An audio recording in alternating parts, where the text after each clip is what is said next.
So normally when we do this toast, Usha is with me. But this evening she went through the toast and found it so terrible, she said, leave me out. So I've got to do this on my own. Well, good evening, ladies and gentlemen.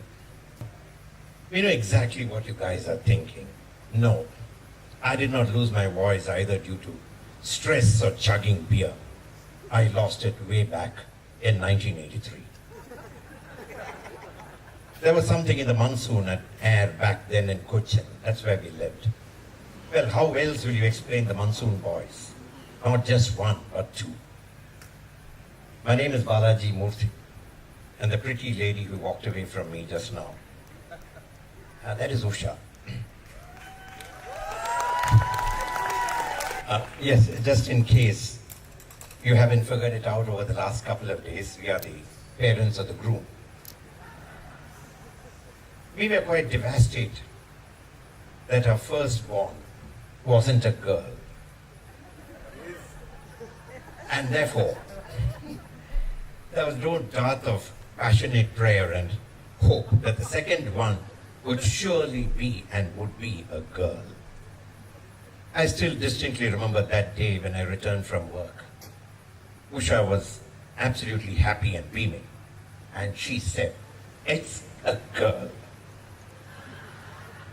I asked her how she knew, and she said, as per the Chinese horoscope and calculations, it would be a girl.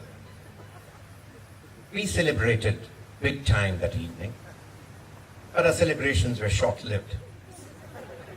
As the D-Day soon arrived, and the rest, as they say, was history. As we were expecting a girl, we had shortlisted only girls' names. So to start with, we never had a name for the newborn, and that for a good 8 months. We couldn't decide on a name. And then one day, we got a call from my mother, who was on a pilgrimage to Udupi. She said she was reminded of her last born when she was worshipping the idol, and suggested why not name the newborn after the playful and sweet child God himself. I did try telling my mother, but mother, the God baby Krishna is cute, but that unfortunately fell in deaf ears. And thus was born the name Krishna. So Krishna, you have chosen to make the same mistake that countless men have made before. You have, for time immemorial, getting married. A successful marriage, let me tell you, is like winning a war. It's not just about might and strength. It's all about strategy. In my own case, right from 1983, I've always told your mother how much I love and adore her mother-in-law much more than mine. We, the married men, would like to give you one sagely advice: to keep your marriage brimming with love in the wedding cup. Whenever you're wrong, admit it. When you are right, just shut up.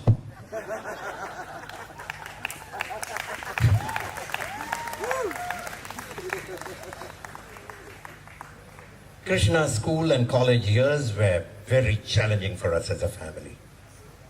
To a certain extent, it was even very traumatic. Unlike his elder brother, he never gave us any confusion if he would choose engineering or medicine as a career. His grades spoke volumes of his inclination and skill in the field of sciences. His language skills were equally challenging. The sight of his Hindi teacher pulling out from her bag and brandishing his 3-week-old answer paper to just make a point to his mother is an experience that will never get erased by the sands of time. I still remember that day when his results came out. The first call was from his Hindi teacher.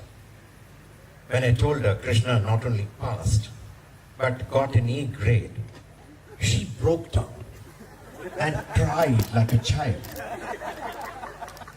Soon thereafter, Manju ma'am quit teaching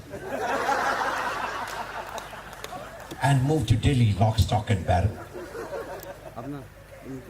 Son, the same strength of mind of your Hindi teacher is what you need to show in married life. You being a lawyer, this advice is something you may understand.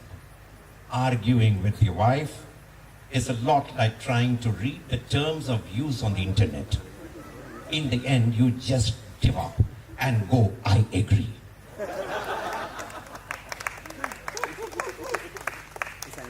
You must be very excited now that you have your in-laws. I want you to be aware there is one major difference between an in-law and an outlaw. An outlaw is always much wanted.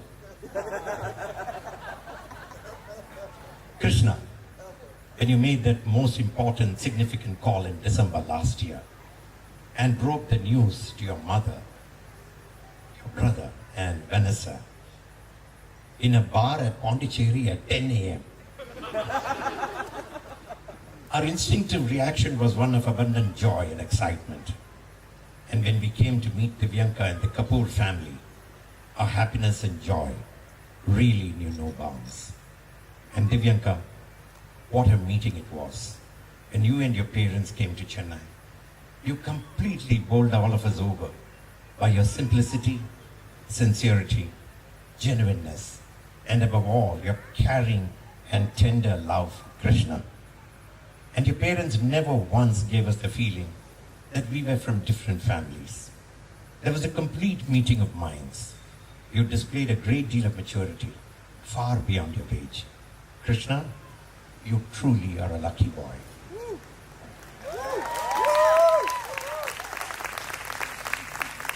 And Divyanka, of course we went through trying and challenging times bringing up Krishna.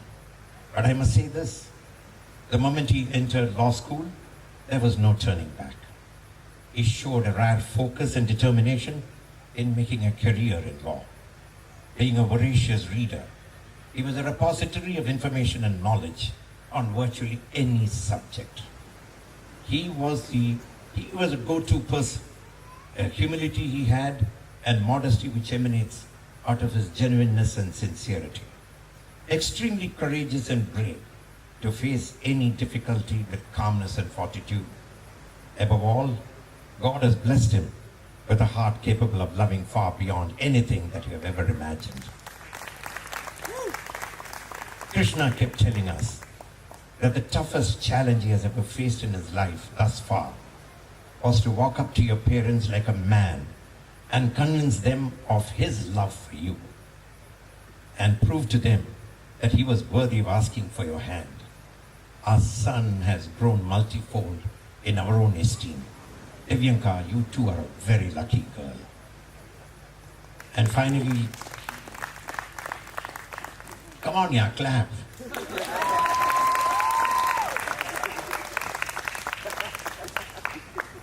And finally, ladies and gentlemen, this is a toast to the most beautiful and young couple because of whom we are here the last couple of days. As parents, with folded hands, may we request you to join us in blessing them from the bottom of your hearts for all their dreams to come true.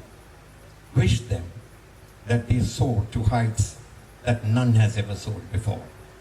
Hold them in our thoughts and minds so that they get all the strength and courage to surmount any formidable challenges in life. Let's envelop them with our beautiful armor of love so they never ever stay protected. In this very moment when the sun has set in the western coast, may the sun rise in their beautiful lives and help shining on them, blessing them, smiling at them every step of the way. Ladies and gentlemen, rise and join me in proposing the toast to the most beautiful Divyanka and the one and only Krishna.